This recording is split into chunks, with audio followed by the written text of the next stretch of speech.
All right, so good evening, everyone, and welcome to our very special presentation featuring Hajim, who is in conversation with Dr. Iman Rushdie. Ed's stunning memoir, On the Road Less Traveled, An Unlikely Journey from Orphanage to the Boardroom, tells the incredulous story of how Ed bounced from foster homes to orphanages in a daily struggle to survive, to living the American dream as an accomplished Wall Street executive and model family man. It is an incredible journey touched by family trauma, deprivation, adversity, balanced by a life of hard work and philanthropy. Ed is a man of many talents and of many gifts. He is a seasoned Wall Street executive with more than 50 years of investment experience. He has held senior management positions with Capital Group, E.F. Hutton, and the Lehman Brothers before becoming the chairman and CEO of Furman Cells. In 2008, after 20 years as a trustee of the University of Rochester, Ed began an 8-year tenure as a chairman of the university's board. Upon assuming that office, he gave the school an astonishing amount of $30 million, which is the largest single donation in the history. His donation supported scholarships and endowed the Edmund A. Hajim School of Engineering and Applied Sciences. Through the Hajim Family Foundation, he has made generous donations to organizations that promote education, healthcare, arts, culture, and conservation. In 2015, he received the Horatio Alger Award, given to Americans who exemplify the values of initiative, leadership, and commitment to excellence, and who have succeeded despite personal adversities. Welcome, Ed. In conversation with Ed is Dr. Iman Rushdie, who earned his PhD in applied linguistics from the University of Liverpool in 2012.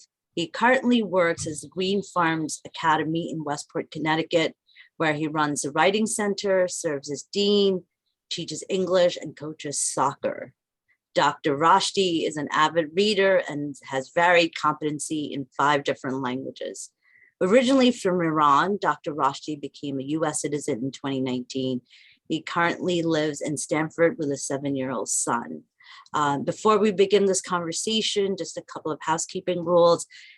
We are going to have the Q&A session after the conversation, so put your questions in the chat feature. At the end of the session, I will share all the different places where you can purchase a book written by Ed the Road Less Traveled. So without further ado, Dr. Rushdie and Ed. Thank you so much. Thank you, Elizabeth. That was a lovely introduction. Ed, hello again. It's such an honor to be here tonight, to have you and so many people who are joining us on Zoom. As an English teacher, Ed, I'm going to kind of take a slightly different approach. I want to hear about you.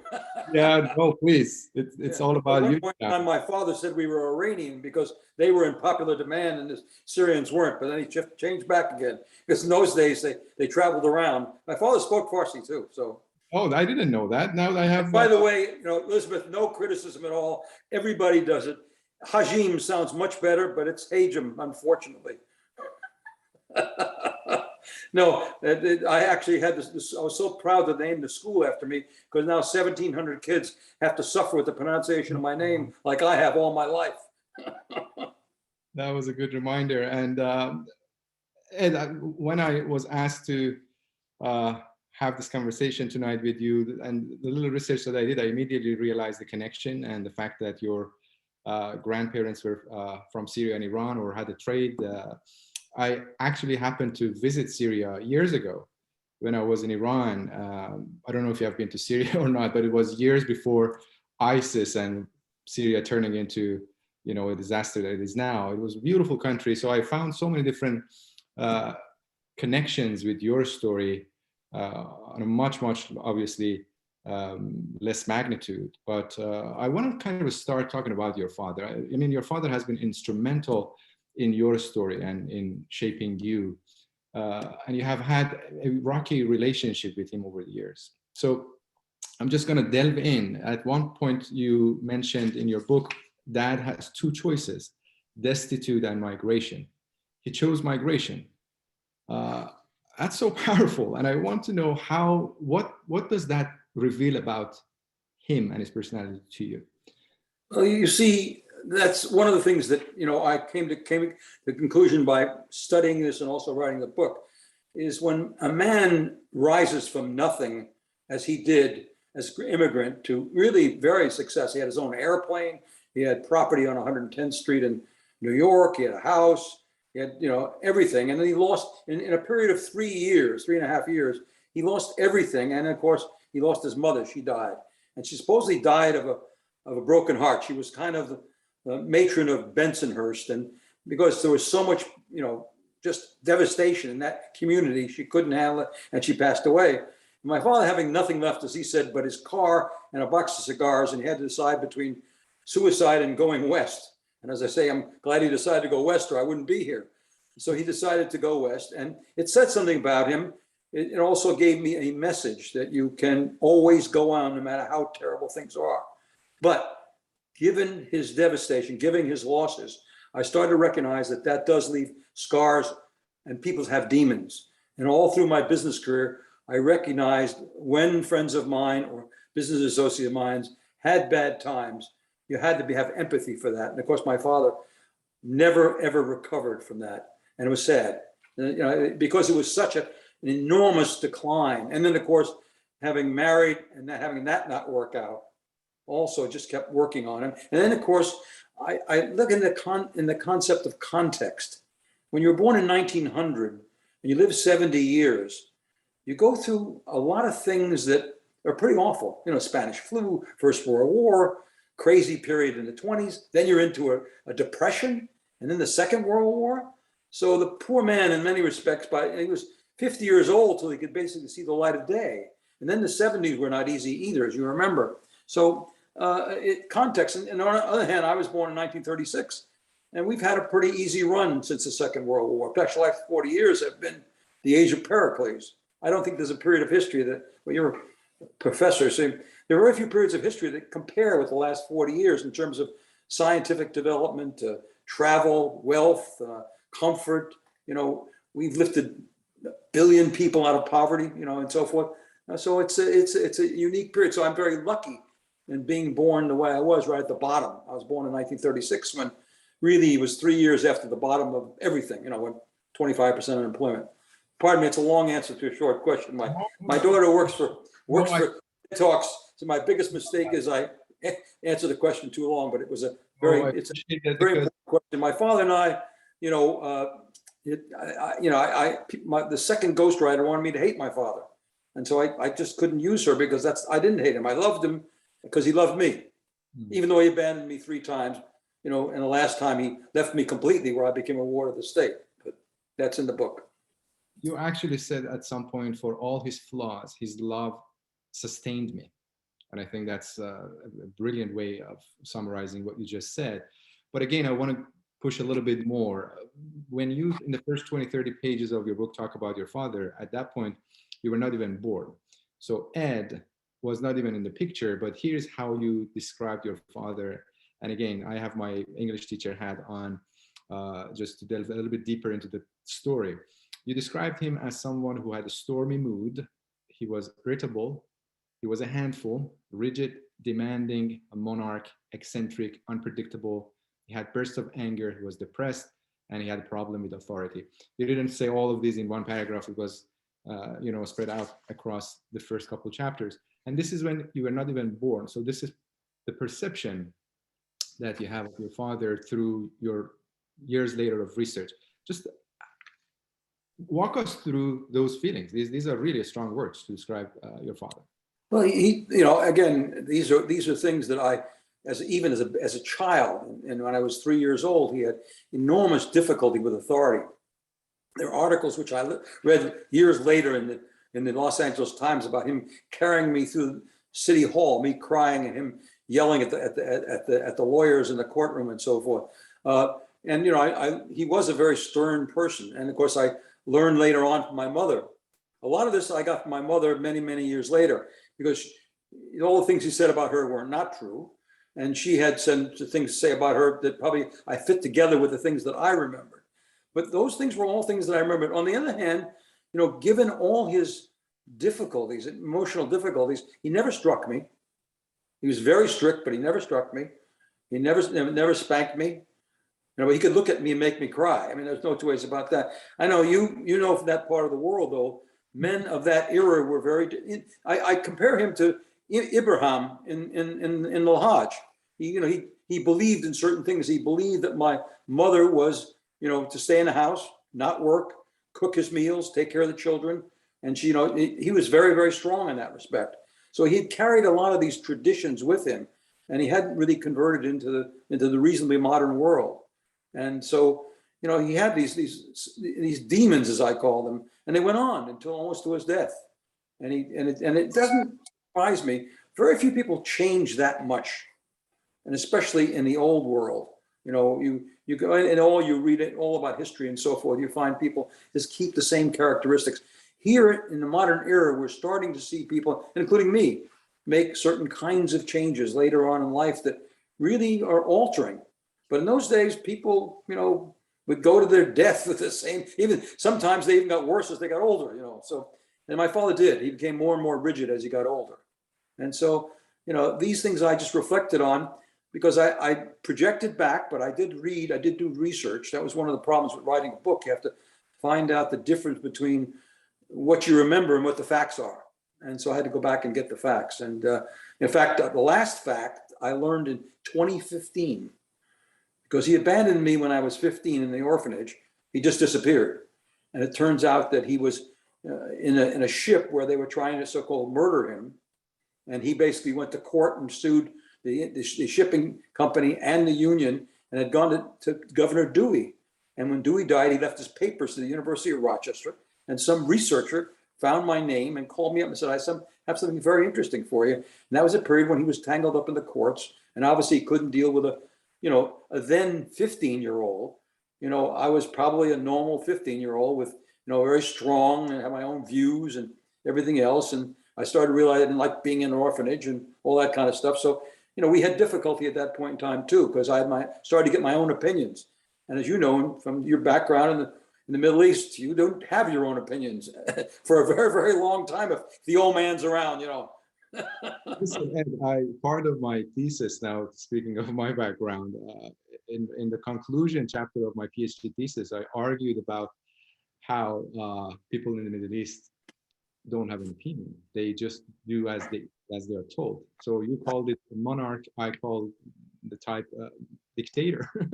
And Yeah. I totally understand as you're talking about this, I have the picture of the male-dominated society of the Middle East and how it's amazing to hear that your dad never struck you. This is actually very interesting. That obviously wasn't mentioned in the book, but that's why we are having a conversation to learn more about different aspects of your story that perhaps you didn't get a chance to elaborate. I sometimes feel like you can write 5 books. That each chapter in your book can turn into another book by itself. You were, these days we give all these fancy terms for some of the things that we talk about in terms of parenting.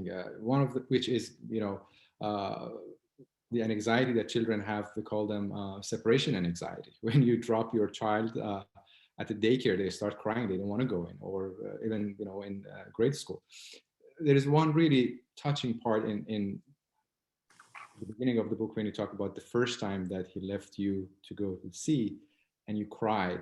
I don't know how much you remember, because obviously it was many years ago and you were very young, but I mean, I'm sure you can picture that image. How did you manage to go through those emotions of being abandoned the first time when you were very, very young when he left you? Those certain things you do remember, because I remember getting, and it wasn't, I know it told me about it because all the people are gone by now, but I was physically sick. I mean, when he left. And so, because, we were buddies for 2 years, although he did take off half the time, and half the time he was on a ship, he left me with the neighbors, but we were buddies. We went every place together. We went to the, and he was as good a father. He really loved me beyond anything. And again, that's a Middle Eastern thing. You really, especially your first son. I mean, that's a big deal. And I was a character. If you looked at the pictures, I had an attitude even when I was 4 years old. There's a letter that I have that I told the woman I was living with while he was away at sea that she should take good care of me because my father's paying her. So, even at 4 years old, I had a certain attitude. But anyway, there was nothing I could do. And I always believed that at least small children are pretty damn resistant. And I just the first home was terrible. I mean, they took us just for the money and so forth, but it was a very difficult experience. But once you go through that, and I make this point many times, that a disadvantage like that becomes an advantage. You become something that, I can do this, I can get through it. And you remember those things. It was a really ugly, not a nice place, not nice people. And I got through it. So once you got through it, you went to the next place and you start to build up a resistance to it. You start to develop like anything else. I mean, like any athletic experience, you start to develop the ability to handle these kinds of things. I tell the story later on in the book that, the most difficult thing in life is going from one schoolyard to the next. You don't have your buddies anymore. I was a little guy, and the first thing happens in a schoolyard, everybody's test you. They push you around a little bit, see if you're going to push back. And you do that a couple of times, and I did it 4 times. You gain the ability to know how to go into a schoolyard and find your place. Or in the case of this family, I eventually found my way. I found my way of working around. Although the male of the family was really difficult. He was a difficult guy, and it was a dysfunctional family. And so, but I don't really know how I got through it. I'm still struggling with that, but I have the reasons why I eventually got out of it. I understand that. It was a combination of my father's, unconditional love. Even though he left me, I had this 2 years of absolute love. And then, of course, later on, the Catholic Church did really wonderful things for me as well. Taught me, in the Catholic Church, as a child, they give you rules. And they guarantee that if you follow those rules, you'll come out okay. And then, of course, I always kid about the movies and the radio in those days. The good guys always came out okay. So that influences a child. And then, of course, as I say, I always say that people are basically a combination of genes and environment and how you react to them. And so obviously I had some really good genes, one of which was a mathematical capability. They're always good in mathematics. And again, the schools, the Catholic school drilled into you. You did your times tables every morning, all the way through 12 times 12 and things like that. But I had some good genes, and I was a really good student, although my report cards in grammar school we can't tell whether Eddie's bright or not because he's so mischievous. I was always getting in trouble. I mean, and that was probably to get attention, I suppose. Well, I guess we shared that feature. But inching our way a little bit a few years later, when you first came to New York, you ended up living at a hotel or a motel for quite a while. The idea was someone was supposed to take care of you, to watch you, but then last minute they canceled and you ended up, and I lived a few years ago, circumstances of life made me live in a hotel for 17 days. And as an adult, as a professional, in the age of technology and all of that, I got depressed second day. How did you manage staying at a hotel by yourself? How long did you stay there? Well, I went to school PS 106 for the year. My father really searched for land-based employment, couldn't find any. And finally, in June of that year, he did land a job that was going to leave in July. And he had this woman, Mrs. Bernstein, was going to take me for the summer. And the last minute, she said she couldn't take me until September. So it was about 3 or 4 weeks, maybe a month, where he said, look here, I'll arrange to have you eat at the local delicatessen. Here's money to take care of it. I want you home every night before dark. And, having lived at the YMCA the summer before, and he was then totally not there. He was all looking for jobs, he was all over the place. But every day, the summer before, I was on the subway. I was going to museums. Things to do because the subway was a nickel in those days. You'd go anyplace. You go from Coney Island to Van Cortlandt Park for a nickel. And I was fascinated. Here I was young, 10 years old, just wandering around the city, and always back, of course, before dark to see my father. And then the next time he let me go, I just did the same things and got in a little bit of trouble hither and yon. But, then the hotel manager was supposed to look after me, and the woman in the delicatessen was looking after me. But I was 11 years old, wandering around the city. I went to baseball games. I had a pretty good time, and there was a couple nights I got back because in Coney Island days, it was not a really attractive place. on the walk from the subway, it's about 4 blocks to the hotel. And along the street, there were all kinds of games, card games, dice games, and so forth. And it was a little bit questionable. Luckily, I just got through it. But I was always very curious, and being free every day. I was a totally free person.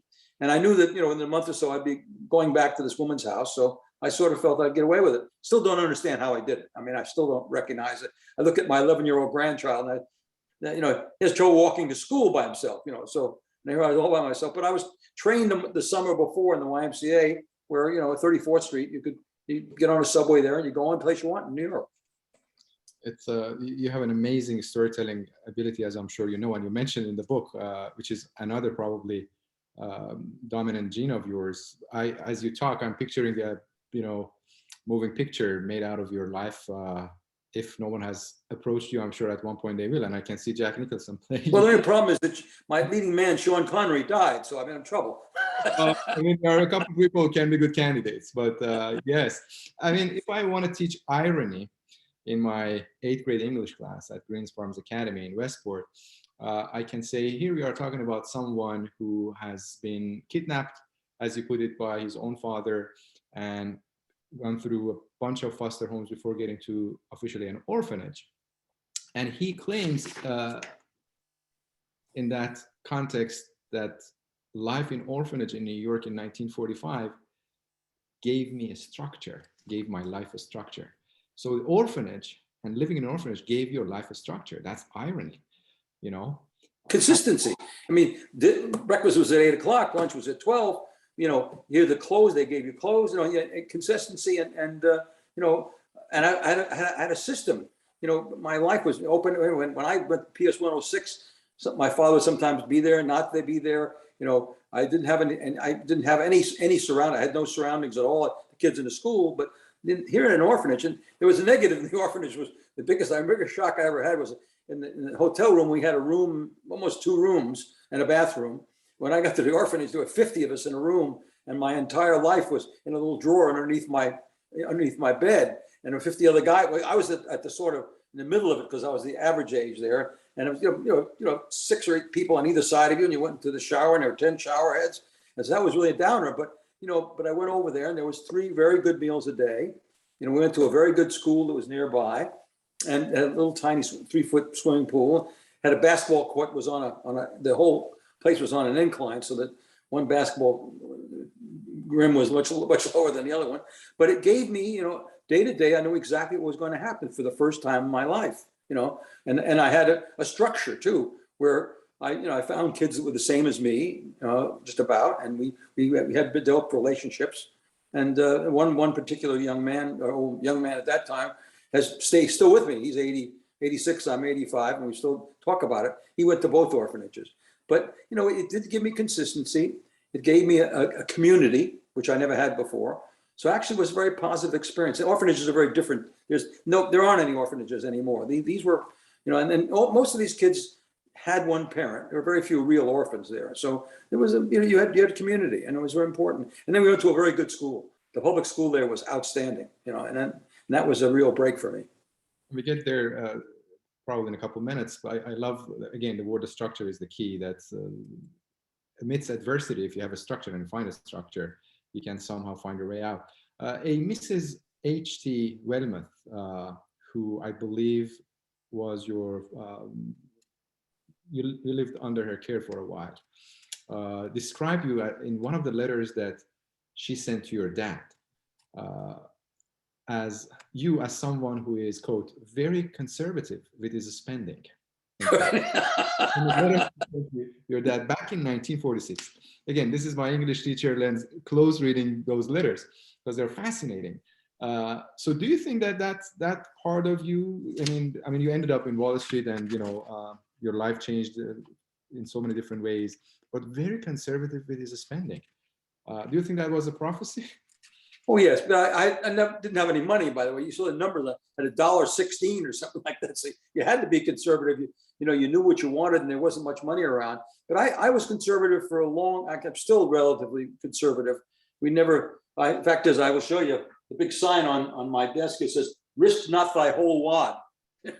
So I've never really one of my questions is if people ask me if you grew up in a more comfortable home, would you be less successful or more less successful? And I said, initially I say less successful, but I don't know. I always been very careful. I've never taken really big risks, but I did go to Wall Street where, there's a lot of risk involved. And I think maybe being a little bit conservative actually helped me because it kept me from making any really big mistakes.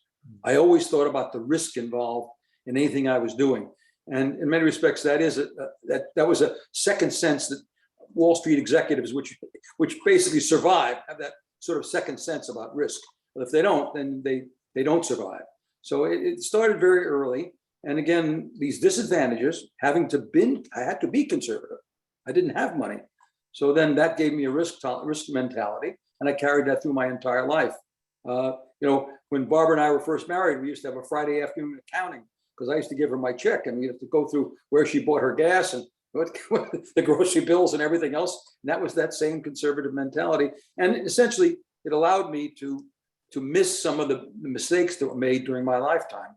I mean, there are people that have, during the 1974 debacle, I had friends go down pretty hard, and again, even in 2000, when that market went down, some people lost their way. So I've always had that risk averse, and it probably came from this disadvantage as a child. And that's why I say, in some respects, even if you're comfortable, you've got to make your children a little bit uncomfortable, so they're a little more conservative with what they're doing. So yes, you're right. I was very conservative very early on, and she did notice that. So I wasn't going to throw the money away. It was fascinating. It is fascinating. And again, I learned that by going back and reading all those letters. I was very lucky that my father saved every letter that I ever wrote him, and I saved every letter he wrote me. And my wife had him out on one of our dining room table, laying him out during the period of time we went back to him, because many things I remembered were not correct, and I had to come back and get the facts. And I think it's important to get the facts. Absolutely. And again, I probably skip a little bit here and there because that's the fascinating story all around. But one thing that I was really shocked by and amazed by, but then I thought to myself, maybe not so much, was this incident when you actually went to Harvard to study business.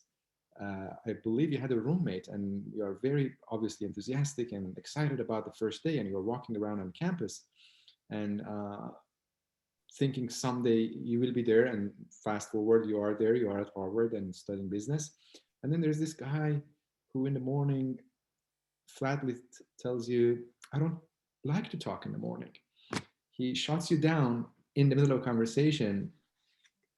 Maybe this is not significant, but I think. But it's even more significant than you think. I had to take out the true experience with my roommate, because the lawyer said, you just can't say that anymore. What happened basically is I arrived at Harvard, and he had gone over to the admissions director and said, look, I made it very clear that I didn't want to live with a foreign student. and they said, no, Mr. Hajim's an able officer who lives in California. And so, I took that out of the book. I made it some, somebody else, and because they said, this fellow was basically when he put up for the head of a parish in Greenwich, and he didn't need me to say that in the book. He's a very good friend. Anyway, so and then he wanted to know where I came from. And my address was a mailbox in San Francisco. And this fellow was a very, well-connected New England, he'd been in New England for, went to Yale and all this kind of stuff. And of course we sort of didn't get along right away. And why would they put him with me? Here I was, this guy with, and by the way, I didn't go to Yale. I went to the University of Rochester, which was, he introduced me as his roommate from a small school in upstate New York, which wasn't true. Rochester's bigger than Yale, but that's beside the point. Anyway, so he didn't talk to me, I don't talk, but we became absolutely close friends. And I actually went to his wife's funeral and spoke at it. And I saw him recently, he's still alive. And we, as I say, we lived about 3 feet apart for a couple of years, and then in the dorm room. And then we lived about a mile apart for 35 years in Greenwich. And he's just a wonderful, wonderful man. He was a naval aviator and so forth, because I was a naval officer. So we got along great. We were in the same study group, and we spent almost every day together for 2 years. I'm glad to hear that the story actually turned out. Well, it turns out well, but it's again, then I learned something from that you take someone who's so different than you are, Mhm. And after a reasonable period of time of understanding each other, you can become the best of friends. Again, this is a gold nugget, ladies and gentlemen who are watching us tonight, shared by Ed, about every single adverse situation turning into something positive. And I think this is a talent. It's very interesting. You mentioned that that gentleman who now is a close friend said that he didn't want to be with a foreigner. I have a quote here from your father saying, he didn't want me around people who spoke a foreign language and had unfamiliar customs. Instead, he wanted me to be as American as possible. As a result, I spent quite a bit of time to myself. This is when you were a child. It's amazing how years later you encountered someone who had a similar mentality. Why do you think your dad wanted you to be Well, an American? he wanted me to be an American. He didn't want me to have an accent. And he didn't like his relatives to any great extent either. He was different than most of the relatives were in the retail business, and he was an engineer. So he sort of looked down on me a little bit, and he really didn't want, he didn't really want me to be part. I never knew any of my relatives, none. I mean, I have no aunts, no uncle. He told me he had no brothers and sisters. Turns out he did have a brother. After digging around, I found that out. But I've never been in contact with any of my relatives. So I grew up without aunts, uncles, cousins, and so forth. Nobody, because he wanted me to be a true American and different than his heritage. Because in a sense, not only did he lose everything, did they lose everything by leaving the Middle East when my great grandfather was murdered. They didn't take much with them in those days, and then the Jews were persecuted then as well. Then he came here and finally made it back again and lost it again. So he wanted me to be very different. And yet, if you read through the lines as you will, he also wanted me to be the same. Because before I got married, he had very, very strong opinion that I should marry my cousin in Paris, who was from the Middle East, and so forth and so on. And I married a girl which is, from Belarus, and of course my mother was from Belarus or Russia.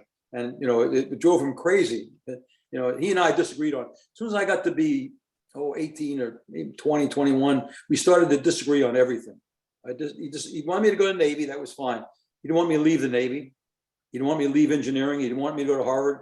He didn't understand. He started to lose track of what I was doing. So, and then when I decided to get married, he said, "Oh, he didn't want me to do that. He wanted me to marry my cousin in Paris." And she was a nice looking woman, and I communicated with her a little bit, but with no interest. I mean, there was no connection whatsoever. We have about 6-7 minutes before handing it back over to Elizabeth to open. Oh my gosh, I've been having fun here. Again, as an English teacher, I cannot let a session go without somehow talking about poetry or reading a poem. Obviously, your story is somehow influenced by a famous poem by Robert Frost, "The Road Not Taken." And with your permission, I'm going to read it out loud to our viewers. And Robert Frost is an American poet who, at one point at the beginning of his life, was facing a decision to make, let's say. He wanted to be a medical doctor, but he decided to become a writer and a poet, and he took the road not taken. And here is how he actually symbolizes the whole thing. And the reason I'm reading out to our viewers is to set up the stage for the final talk about the role of passion and self-assessment, which you are an expert on, and I'll talk about passion in a minute. But let me read this first. Let me get back to passion in a second. "Two roads diverged in a yellow wood, and sorry I could not travel both. And be one traveler, long I stood, and looked down one as far as I could, to where it bent in the undergrowth. Then took the other as just as fair, and having perhaps the better claim, because it was grassy and wanted wear. Though, as for that, the passing there had worn them really about the same. And both that morning equally lay in leaves, no step had trodden black. Oh, I kept the first for another day, yet knowing how way leads unto way, I doubted if I should ever come back. I shall be telling this with a sigh, somewhere ages and ages hence, two roads diverged in a wood, and I took the one less traveled by. And that has made all the difference." Ed, you took the road not taken. You took the road less traveled. The odds of someone with your background succeeding to the level that you did is very slim. And when I read your story, passion pops out as one of the most important elements. You mentioned you discovered when you operate on passion, it isn't work, it is pleasure. One of our core values at our school is passion. We talk about it all the time. You mentioned choose passion over profit, which is another interesting way of looking at passion. But what I'm really fascinated by, for the first time, someone talking about passion, because everyone talks about passion. Well, what does that mean actually? You lay out 4 questions, and I love this question. I'm going to read these questions out loud. Pick whichever one you want and just give us an answer. You believe that if we try to answer these 4 questions, we can find our passion. What keeps me awake at night? What's the difference between my should and my must? What makes me take the stairs 2 at a time? If money weren't a factor, would I still want to do this? Just so beautifully put. Tell us a little bit about the significance of passion in your journey. And I believe passion, as I said, if you find your passion, you find your work, you'll never work. But I also believe passion is an overused word. You have to combine talents, interests, context, and then passion comes out of that. Also, passion basically evolves and morphs. I always kid about this, but my passion first came out in high school when I loved math, science, baseball, basketball, and young ladies. And then when I went to college, the math and science morphed into engineering and then to chemical engineering. Basketball and baseball lasted through my freshman year, and I ended up doing intramural sports and extracurricular activities, which filled the non-academic part of my life, which I think is almost more important. I always kid people that it's not knowledge that you get at college, but it's experience. Big difference. All the chemical engineering I learned was worthless within 5 years because the computer came in after I graduated, and that changed almost everything. My slide rule was no longer useful. But to find your passion early, like I did, and then to watch it evolve and change. And I found my passion really unknowingly in college, in extracurricular activities. I formed a humor magazine in my junior year. That is a totally crazy experience because I was taking organic chemistry, physical chemistry, stoichiometry, and some advanced math course. And I formed a humor magazine. I selected 30 people out of the class, and we started a magazine from scratch.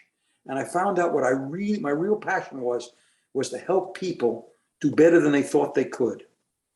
And that has lasted and I didn't realize it at the time, but once I got into business, I started saying, you really do a decent job. What makes you tick? And someone actually said to me, Ed, you really believe in me. And I started to realize that was one of my secrets, is that people felt that I really wanted them to do better than they thought they would, or let them exceed their own expectations. And then what happened to me is pushing that off on other people, I became better than I thought I could be. And that sort of worked out really well. And I always kid about this. Furman Cell's my final real work. I have larger work at university, but if you have 800 people and all of them are trying to be better than they think they can, you've got a good going concern. And that's why we did so well. But that was my passion. And then my passion also evolved into later on giving back. And I get a terrific kick out of giving back. It's worth, like the lady, one of my scholarship students, Sarah Walters, who's an optical engineering major. She just got her PhD and she's now married and she got her MBA in her spare time. She's 5 foot high and she's a concert pianist and a concert violinist and a few things like that. She stood up in front of 100 people and she said, "If it wasn't for you, Mr. Hajim, I wouldn't be here." So my passion is again changing. So I tell people early on, you'll find certain passions. And in fact, as Verdi said, he said, I'm 80 years old. I can begin my life's work because my internal fires are out because things are changing. But I think to finding your passion as you go through life, and then if you read my book carefully, I also believe in stopping every 3 years and thinking through what really my passion. As I become more mature and more sophisticated and more interesting, I find different passions. I become a passion for listening to books now. I will not go a day without taking a long walk and listening to some book that I haven't read. And I never read any fiction until about 5 years ago. And my wife said, "You got to start reading fiction, Leon. You're and that's why, Ken Follett, Jeffrey Archer. I mean, these people I never read because I was so serious about reading self-help books, trying to get me out of my problems. And also my work was basically with people. So helping myself, reading those books about how to handle your own personality and so forth, helped me working with people. And I still say, when you do anything, either mercenary, nonprofit, profit, culture is still the most important thing. And that has to do with people. And so that was my passion is to really, and then I got the passion basically somewhere in the business life to really try to understand systems, groups, and so forth. But it's still, the one level was still, I wanted people to understand that I was interested in them. And that really worked out for me. So that was my real passion. Yet, this math and science thing, I mean, I used to be a nut as far as math was concerned. I loved it. And I loved chemistry book. You give me a new chemistry book, I love the smell of it, And yet I lost that passion over time. And then I came a passion for business versus the science side of it. But I do believe when you find a passion, try it out. I mean, I was in the Navy. I got accepted to the graduate school at University of California. Right after the Navy, I said, look, I spent 4 years being an engineer. I'm going to figure out whether engineering is for me. I took a job as an engineer. And all through my life, I find my passion for international business was much too early, but I spent the summer of '63 in Belgium learning French, figuring out whether I really wanted to be an international businessman in Europe. It's not a good idea. Next summer, I got a job in Central America, figuring I'd go to an underdeveloped country, or developing country as they call them now, and be a kingpin. Turned out that was not a good idea. So I decided, having tested that passion, that it wasn't a good thing to do. So this is what passion is. It's a funny word, but you can find a passion, pursue it, you get to a certain point and say, not going to work. Either go on context, or it's really not me, or the parts. One of my problems with passion is that there are words involved. Being an investment banker and being an analyst. I keep telling my young people, forget what they call them. Ask them what you're going to do Monday morning. Does that fit your passion? And that was the decision I made when I got out of Harvard. Do you want to be an investment banker, which is an eagle, or you want to be an analyst as a gopher? Well, that's not true. The analyst gets on the plane and flies around. The investment banker, the first 5 to 8 years, spends his time in a darkened room waiting for somebody to help him out. So I tell people, when you define your passion, make sure it's what you're going to do Monday morning. What are you physically going to do that's going to make you happy? And in today's world, people argue that kids are not as interested. That's not true. They just have a different orientation. Kids work in nonprofits today just as hard as I worked in a profit organization when I got out of school. Long answer, sorry. No, you're gold. I like how you in your book talk about the difference between passion and hobbies. I loved it a lot, because many times we think that we are passionate about something, but we only have hobbies. And I'm going to quote you, with your permission, in future, to simply say passion evolves and passion changes. And I think this is really, really instrumental in understanding how passion works. Listen, we can talk and talk and talk forever. I'm sure you can walk us through so many different parts of your story that we didn't even get a chance to touch tonight.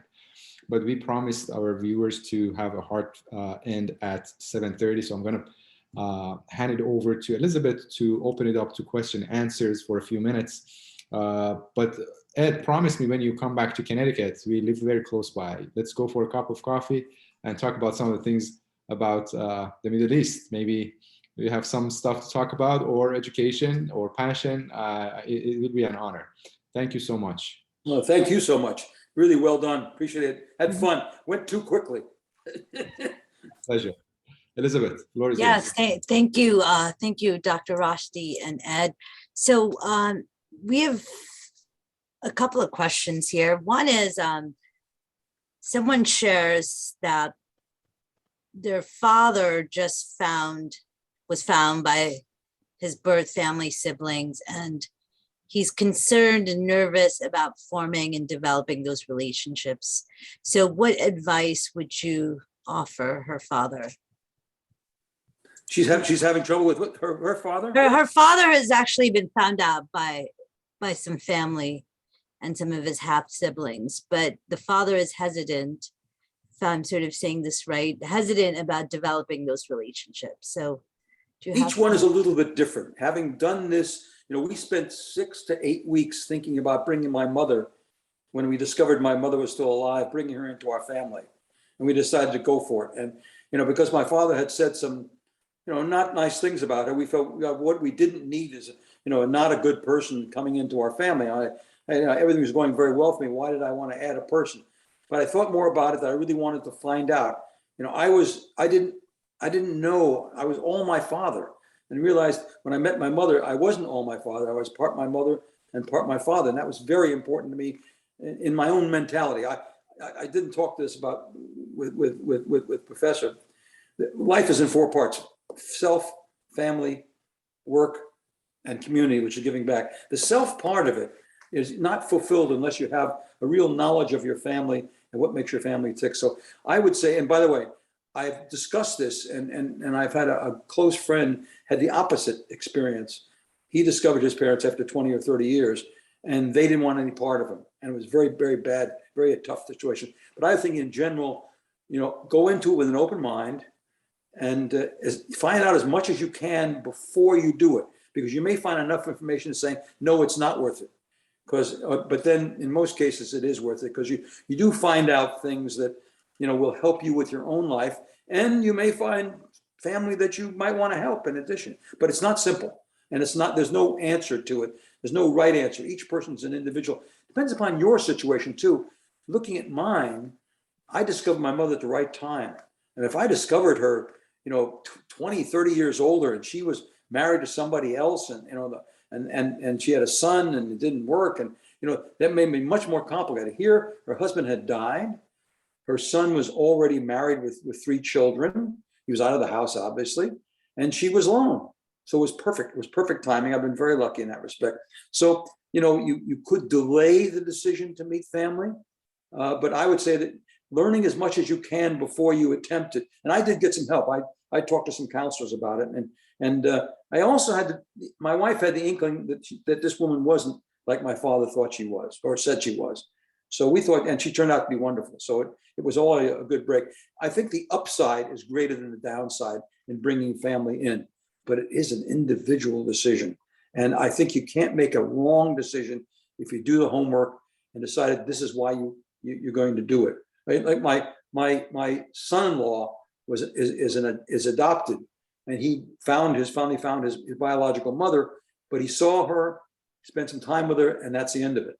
And they're not going to cultivate it, and because it wasn't beneficial. And I think both parties have to understand that. So your person, should recognize that it won't be difficult it will be difficult to break it off, but it can be done. You both are, you're adults and so forth. But getting the information first and finding out there's really some deal breaker that you just can't get over. The person that you talked about had the information you get is really, this person's not somebody going to fit in your society, then just don't bother, because we all have a very complicated life as is. I'm sorry, that's a bad answer, but there isn't any answer at this point. Right. It's individual, really. Thank you for that. The other question that we have is, can you tell us a little bit about your foundation and the kind of work that you support? Well, somewhere in your life, and I started early, is giving back. I found out, as I say, the 4 parts of life: self, I've been working on all my life. Family is the most important thing. Work we spend too much time on, and it's not the most important thing. And then finally, community, which is giving back. And I found that was that's part of my life that I really felt very strongly about. And what I wanted to do was to, basically, in my case, what saved my life was a scholarship. I mean, I was sitting in the orphanage. I didn't get the scholarship I thought I'd get. I got the Naval Scholarship, which paid for my college, not all of it, but paid enough for me to go. And that changed my life. And so that I found that giving scholarship money changed people's lives. It did the most good for the little bit of money that you put into it. And I started off giving $100 book scholarships to people at Westchester Community College when I didn't have a lot of money, because I felt that was a real, these people with single mothers with 3 children. And I got letters back for $100 or $200 that were just heartbreaking. But so before we formed a foundation, I owned a piece of Fairmont Cells. It was privately held stock. So I put some that into the foundation. And when we sold the company, it was worth a lot more. So that was a nice tax experience. And the foundation's not very big, but allows us to support just about everything we want to support.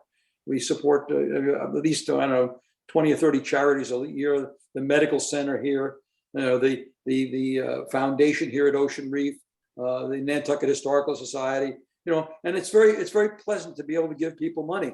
And now I'm finding, given this book, I'm finding places where I can really make a difference. I'm involved in something called the Wiley Wiley Foundation up in Boston. It counsels 72 children in Boston-based universities that come from foster homes. Mm. So I'm sponsoring a couple of those now. I'm also involved in Northeastern University. There's now a Hajim Scholars Program there. And if I sent you I had a meeting with my 8 scholars.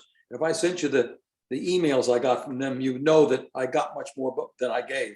Mm. And so I find, but foundation's a very interesting tax situation. If in some point of your life you have something which has a low value that someday may be worth a lot more, either a house or stock or something, you put it into a foundation, and then if it does well, or if you do well, you can put money into foundation, and of course it's tax deductible. But it's something that you don't have to spend all the money that year. You put it in there, and then over the years you can give it out, over time, rather than having to give it right away. It's a nice facility. And so my wife can sit down every year and go through all of her charities and give a little bit of money to each one of them. And every once in a while we'll find something we want to give a lot of money to, and we can do that with the foundation. And then of course, when we pass away, the foundation will be increased by some part of our estate, and that will be outside the estate, so it's not taxable. So foundation structure is just really a tax situation. It allows you to defer giving.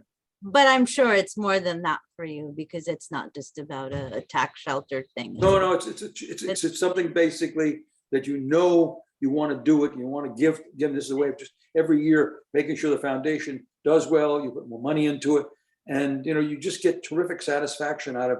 There's so many people you can help, and so many places. Absolutely. And last but not least is a question that I'm sure everyone has on their mind is what is the thing that inspired you to write the book?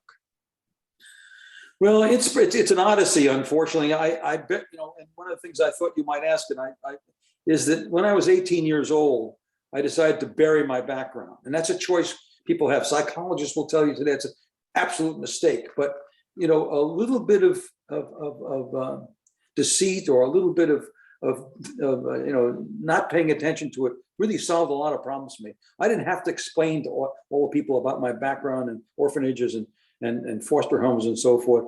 A little bit of, just put it away. And then when I got to be 70 and came to the chairman of the board of trustees of the University of Rochester, they started to dig in. I wanted to give my gift a little anonymously. They said, no, we've got to, find out. They started to find out about me. Mm. And then I got my wife and my children said, Dad, we really want you to write this down. Then I started to write it down, and then Horatio Alger came along and dug some more. And so I decided on the first draft, and I got the first draft done and galleys, and I sent it out to friends, and they said, you just can't hide this. You got to really do it. So I started to get more and more encouragement. And, it took me 7 years of writing. I have 3 manuscripts. I have 2 more manuscripts I'm going to publish, I hope, if I live long enough.